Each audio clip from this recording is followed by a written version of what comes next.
সুধী দর্শক বন্ধু, আপনারা দেখছেন একে নিউজ বাংলা। এই ঢোলাহাটে 4টি বিধানসভার যে প্রার্থী রয়েছে, বামফ্রন্টের 3 জন এবং আইএসএফের 1 জন, সেই সবাইকে নিয়ে কিন্তু আজকে এই জায়গায় যৌথভাবে মিটিং করলেন নওশাদ সিদ্দিকী, সৃজন ভট্টাচার্য, তন্ময় ভট্টাচার্য, কান্তি গাঙ্গুলি মহাশয় এসছেন, হাইকোর্টের আইনজীবী ফেরদাউস শামীমও এসছেন। যা মানুষের মেজাজ দেখলাম আমরা, যে 2026-এ বামফ্রন্টের যে বিধানসভায় শূন্যতা নিশ্চয়ই কাটবে। বিশেষ করে দক্ষিণ 24 পরগনার বেশ কয়েকটি সিট থেকে বামফ্রন্ট এবং আইএসএফ জোট তারা কিন্তু বিধানসভায় যাচ্ছেন। এই সভায় এসে যারা বক্তব্য দিলেন, ফেরদাউস শামীম, কান্তি গাঙ্গুলি, সৃজন ভট্টাচার্য এবং কান্তিদার ছেলেকে এবার প্রার্থী করেছে রায়দিঘি থেকে, তিনিও আপ্লুত। তারা ঠিক কি বললেন এত মানুষের ভিড় দেখে, শোনাবো আপনাদের। প্রথমে বিধানসভা নির্বাচনে প্রার্থী হয়েছেন, প্রতিদ্বন্দ্বিতা কতটা টেনশনে আছেন? বামপন্থীদের কাছে নির্বাচনটা বড় কথা নয়, যেহেতু মানুষের জন্য কাজ করাটাই আসল কাজ। বামপন্থী আন্দোলন লাল ঝান্ডা সারা বছর সারা জীবন ধরে মানুষের সঙ্গে থাকে, নির্বাচনটা বড় কথা নয়, রুজি রুটির লড়াইটাই আসল কথা। রায়দিঘির মানুষ মূল্যায়ন করেনি, আপনার বাবার মতো একজন কমরেডকে বারবার হারিয়ে দিয়েছে, এমন কোন প্রার্থীকে জয়ী করেছেন যে রায়দিঘিতে যেত কিনা সন্দেহ রয়েছে। এবারে আপনি কতটা আশাবাদী? রায়দিঘির মানুষ কখনো ভুল করেনি, সাধারণ মানুষ রায়দিঘি উজাড় করে ভোট দিয়েছে, ভোট চুরি হয়েছে, পয়সার বিনিময়ে ভোট কেনা হয়েছে, সুতরাং মানুষের কোনো দোষ নেই। মানুষ তার অধিকার, তারপর নিজের শিক্ষা থেকেই পরবর্তী সিদ্ধান্ত নেবে। আশাবাদী তো সবাই, মিটিংয়ের মেজাজ বলে দিচ্ছে নির্বাচনের রেজাল্ট কী হতে চলেছে। তৃণমূল হারছে, বিজেপি হারছে। এই যে দেখলেন মিটিংয়ের মেজাজ, মানুষের আওয়াজ, জনগণের আওয়াজ, গরিব মানুষের অধিকার বলে দিচ্ছে। ইলেকশন কমিশন তো এখন থেকে অহংকার করছে, এমন করতে দেবো না, তেমন করতে দেবো না, প্রত্যেকবারই বলে। এবারে কি মনে হয় যে সুষ্ঠুভাবে ভোটটা হবে? নির্বাচন কমিশন কি করছে আমি জানি না, গাড়ি টাড়ি যাচ্ছে, সিআরপিএফ ঘুরছে, কিন্তু এখানে আমাদের গতকালই আমাদের পতাকা মারা হচ্ছে, সঙ্গে তৃণমূলের পতাকা এসে লাগিয়ে দেওয়া হচ্ছে। কার হয়ে কাজ করছে জানি না, এখানে বিজেপির প্রার্থীরা ঘুরে বেড়াচ্ছে 10টা 12টা সিআরপিএফ জওয়ান নিয়ে। কার হয়ে কাজ করছে জানি না। মানুষ যদি তার অধিকার দিতে পারে, দেখবেন ভোট বাক্সে, ব্যালট বক্সে, ব্যালট ইউনিটে অন্য ফলাফল হবে। সুতরাং নির্বাচন কমিশনের আস্থা আছে, ভরসা আছে। আমরা দেখেছিলাম ধর্মতলা জরিনা রোডে বিজেপির একটা ছোট প্রোগ্রাম ছিল, সেই প্রোগ্রামে লোক নেই, মিডিয়া প্রচুর। আজকে যখন মানুষের ঢললাম নেই জায়গায়, মেনস্ট্রিম মিডিয়া আমার মনে হয় একজনের সন্দেহ আছে। মেনস্ট্রিম মিডিয়া কার হয়ে কাদের হয়ে পয়সার বিনিময়ে কাজ করছে? জনতাই আমাদের মিডিয়া। আপনারা বসে আছেন, সবাই মোবাইলে ভিডিও করছেন, আপনারাই আমাদের মিডিয়া, আপনারাই আমাদের খবর মানুষের কাছে নিয়ে যাচ্ছেন। এবং যারা এখানে এসেছিল, এই মানুষ মিটিং থেকে যা শুনে নিয়ে গেল, তারাই আমাদের মিডিয়ার কাজ করবে, তারাই আমাদের প্রতিনিধির কাজ করবে। আমার ছেলেকে করে, ও দক্ষিণ 24 জেলার সিপিএমের জেলা কমিটির সদস্য। 30 বছর ধরে ও আমার সঙ্গেই গোটা সুন্দরবন চষে বেরিয়েছে। সুতরাং আমার সন্তান বলে প্রার্থী, সিপিএমের প্রার্থী, বামফ্রন্টের প্রার্থী। আপনি বলছেন যে মরে যাওয়ার আগে আমি বামফ্রন্ট আইএসএফের সরকার দেখতে চাই, আর এটাও দেখতে চান না যে বামফ্রন্ট শূন্য থেকে সামনে বিধানসভায় অন্তত 50টা ম্যাচ। দেখুন, নির্বাচনে জয় পরাজয় আছে। এবারের নির্বাচনে প্রধানত বিজেপি এবং তৃণমূল যে মেরুকরণের রাজনীতি করছে, ভয়ঙ্কর, দেশের কাছে সবচেয়ে বড় বিপদ। বিজেপি হিন্দুদের একত্রিত করতে চাইছে, তৃণমূল মুসলমানদের উপর ভরসা করে ভোটে লড়তে চেয়ে নানান রকম কথা বলছে। এখন সিপিএম, আইএসএফ উভয়ই আমরা যারা শান্তি চাই, যাতে দাঙ্গা না হয়, হিন্দু প্রগতিশীল, মুসলমান প্রগতিশীল মানুষ এক হয়ে এই দাঙ্গাবাজের রুখব, তৃণমূলকে পরাজিত করব। যেভাবে মানুষ প্রত্যাশা করেছিলেন যে এত মানুষ আসতে পারে, সত্যি আমার একটু আশাতীত ছিল যে এত লোক হবে, মানে ন্যাশনাল হাইওয়ে জাম হয়ে যাবে আমি ভাবতে পারিনি। কল্পনার বাইরে, ওর থেকে কম লোক হবে এটা আমি আশা করেছিলাম, কিন্তু প্রচুর লোক যেভাবে বার হয়েছে নওশাদ ভাইয়ের ডাকে, আমার সমর্থনে, তাতে আমি আপ্লুত, আনন্দিত এবং কুলপি বিধানসভা জিতছি এটা কনফার্ম। 4টে বিধানসভা, তার মধ্যে পাথর প্রতিমা আছে, কুলপি আছে, রায়দিঘি আছে এবং কাকদ্বীপ আছে। এর মধ্যে কুলপিতে আইএসএফ প্রার্থী, বাকি 3টেতে সিপিএম প্রার্থী। রায়দিঘিতে কান্তি গাঙ্গুলির ছেলে দাঁড়িয়েছে। আমরা সবার কাছে আবেদন করব, বামপন্থীদেরকে, আইএসএফকে ভোট দাও এবং তৃণমূল, বিজেপি দুটো একই দল, আলাদা আলাদা নাম, শোরুম আলাদা কিন্তু গোডাউন একই। একই সাথে গরিব লোকের পেটে লাথি মারছে, একই সাথে জব কার্ডের টাকা চুরি করেছে, আটকে দিয়েছে, একই সাথে ঘরের টাকা আটকে দিচ্ছে, একই সাথে জিনিসের দাম বাড়াচ্ছে। ও রেলে চাকরি দিচ্ছে না, আর এসএসসি পেটে দুর্নীতি করছে।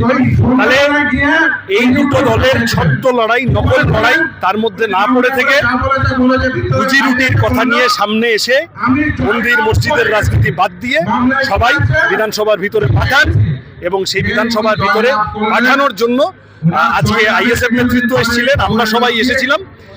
ধর্মনিরপেক্ষ জীবন জীবিকার কথা বলেন মানুষের, এমন লোকেদের বিধানসভায় পাঠানো।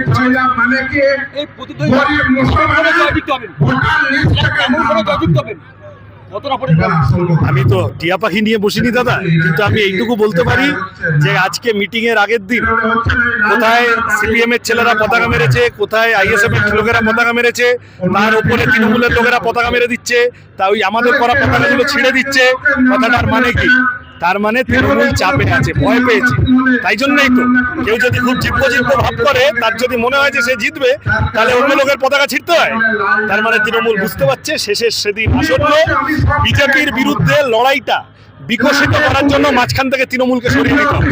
তৃণমূল দিয়ে কিচ্ছু হবে, তৃণমূল বিজেপিকে ডেকে এনেছে, সামনে আনতে হবে। আমি পরিষ্কার গিয়ে আমরা মানুষের কাছে আবেদন করব, নওশাদ সিদ্দিকী এতদিন একা লড়েছেন বিধানসভার ভিতরে, জেল খাটিয়েছে, বিভিন্ন রকম ভাবে হেনস্থা করেছে, কিন্তু নওশাদ সিদ্দিকীর মুখ থেকে রুজি রুটির কথা, দলিতের কথা, আদিবাসীদের কথা, সংখ্যালঘু নিপীড়িত মানুষের কথা অন্য কিছু বলাতে পারেনি, এগুলোই উনি বলেছেন। কিন্তু একা পাটকাঠি ভেঙে দেওয়া সহজ, যদি একসাথে দল বেঁধে লোক পাঠানো যায়, তাহলে নওশাদ, তার ডান পাশে রায়দিঘির বিধায়ক সাম্য, তার বাঁ পাশে কাকদ্বীপের বিধায়ক, তার ওপাশে বিধায়ক, পাথর প্রতিমার বিধায়ক সিপিএম এর, সবাই মিলে যদি এই লড়াইটা লড়েন বিধানসভার ভিতরে, তাহলে মানুষের জীবন জীবিকার কথাটা আরো শক্তিশালী হবে। ঠিক আছে,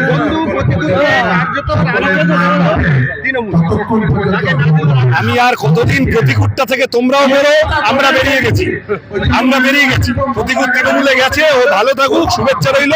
দেখা হলে বলো যে ওকে শুভেচ্ছা জানিয়েছি।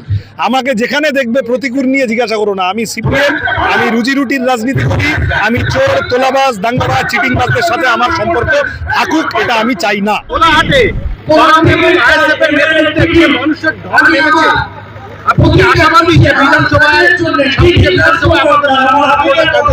শুধু কি ঢোলাহাটে, আপনি গোটা পশ্চিমবাংলার যেখানে যেখানে মিটিং হচ্ছে সমস্ত মিটিং গুলোর দিকে তাকান, প্রত্যেকটায় আপনি দেখবেন 2019-এর থেকে, 2021-এর থেকে, 2024-এর থেকে অনেক বেশি করে মানুষ, তার মধ্যে আরো বেশি যেটা ইন্টারেস্টিং সেটা হচ্ছে অনেক বেশি করে তরুণ প্রজন্ম এই সভাগুলোতে অংশ নিচ্ছে। সভাগুলোর জোশ বদলে যাচ্ছে, সভাগুলোর মেজাজ বদলে যাচ্ছে। এই মেজাজকে তৃণমূল ভয় পায়, এই মেজাজকে বিজেপি ভয় পায়। একটাই কথা, 15 বছর ধরে রাজ্যটা খাদের কিনারায় চলে গেছে। দুর্নীতি অতীতের সমস্ত রেকর্ডকে ম্লান করে দিয়েছে। বিজেপি এবং তৃণমূলের কাছে এই নির্বাচনের সামনে ধর্ম আর জাতপাত ছাড়া আর কোনো ইস্যু নেই, এসআইআর আর ধর্ম, তাই নিয়ে ওরা ভোট করতে চাইছে। আর আমরা রুটি রুজি, শিক্ষা, স্বাস্থ্য, নারী নিরাপত্তা, কর্মসংস্থান, যেগুলো মানুষের প্রতিদিনের জীবনযাপনের বিষয়, এই জীবন আর জীবিকা নিয়ে ভোট করতে চাইছি। মানুষ কোন পথে যাবেন মানুষ ঠিক করবেন। এই আমার ভাই সাম্য গাঙ্গুলি দাঁড়িয়েছেন, এবং আমি এই অঞ্চলের মানুষকে আহ্বান করব, সাম্য গাঙ্গুলিকে ভোট দিন। মালেক ভাই দাঁড়িয়েছেন পাশের কেন্দ্রে, ভোট দিন, এদের ভোট দিয়ে নির্বাচিত করুন। নির্বাচিত করলে যদি বামপন্থীদের সরকার হয়, আইএসএফ সমর্থিত বামফ্রন্টের সরকার হয়, তাহলে আপনাদের কারোর নাম ভোটার লিস্ট থেকে বাদ দেওয়ার সাহস কোনো সংস্থা করতে পারবে না। কেজি টু পিজি বিনামূল্যে শিক্ষা পাবেন। প্রতিটি বাড়িতে একজন করে চাকরিরত আপনার যুবক যুবতী থাকবে, অর্থাৎ প্রতিটি বাড়িতে একটা করে চাকরি, KG two PG free education. এবং আপনি যদি আপনার সমস্ত সামাজিক সুরক্ষাকে এনশিওর করতে চান, তাহলে বামপন্থীদের ভোট দিন। আর একটা কথা সব থেকে গুরুত্বপূর্ণ, দেখুন বামপন্থীরা তো ক্ষমতায় ছিল, কোনোদিন দেখেছেন সে যে নিজের নিজের ধর্মবিশ্বাস অনুযায়ী সে করত, যে যার হিন্দু ধর্মাবলম্বী মানুষ তিনি হিন্দু ধর্ম পালন করছেন, দুর্গাপুজো করছেন, কোনোদিন দেখেছেন যে দুর্গাপুজোর মণ্ডপে বুদ্ধদেব ভট্টাচার্য বা জ্যোতি বসুর ছবি টাঙানো হয়েছে? করেনি। আমি এনশিওর করে যাচ্ছি যে আগামী দিনে যদি বামপন্থীরা ক্ষমতায় আসে, আপনারা যদি সৌম্য গাঙ্গুলীদের নির্বাচিত করেন, আপনারা নিজের নিজের ধর্ম নিজে নিজে পালন করবেন, যে দুর্গাপুজো করার ইচ্ছা হবে দুর্গাপুজো করবেন, যার নামাজ পড়ার ইচ্ছা হবে নামাজ পড়বেন, কেউ কোনো কিছুর জন্য কোনো কিছুকে বাধা দেবে না। আপনারা প্রত্যেকে নিজের স্বাধীনতা অনুযায়ী আপনারা নিজেদের ধর্ম চালন করবেন, আপনারা সঠিক গুণগত মানসম্পন্ন শিক্ষা পাবেন এবং শিক্ষিত ছেলে মেয়েদের বলছি প্রতি বছর এসএসসি হবে, প্রতি বছর টেট হবে, প্রতি বছর শিক্ষকতার চাকরি হবে, প্রতি বছর পিএসসির মাধ্যমে চাকরি হবে।